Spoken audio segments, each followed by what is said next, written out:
All right, everybody, welcome back. We are on level 4 of lesson 13, sprite movement.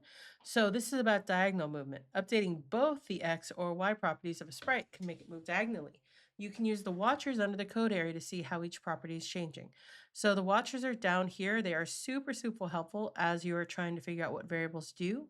So do this. Read the code that makes the mouse go down. Run the program and look at the watchers to see what is happening. Take a look at the mouse.x and mouse.y properties. Are they both increasing? Hmm.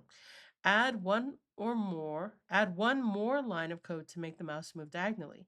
Use the counter pattern with the mouse's X property.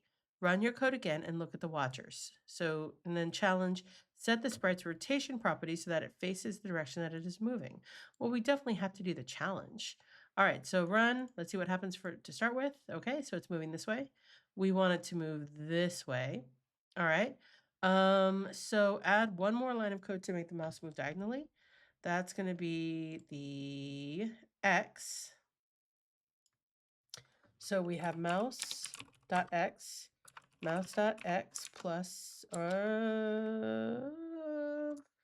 plus 2. I'm pretty sure. Reset and run. Excellent. All right, now we got to set the rotation.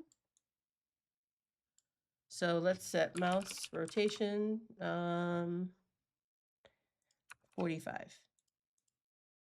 Oop. Okay, close. Negative 45. Reset, run. Hey, there we go. All right, so our mouse is moving diagonally and it's facing the right direction. We've hit all the check marks. So with that, we're going to move on to the next level. I'll see you there.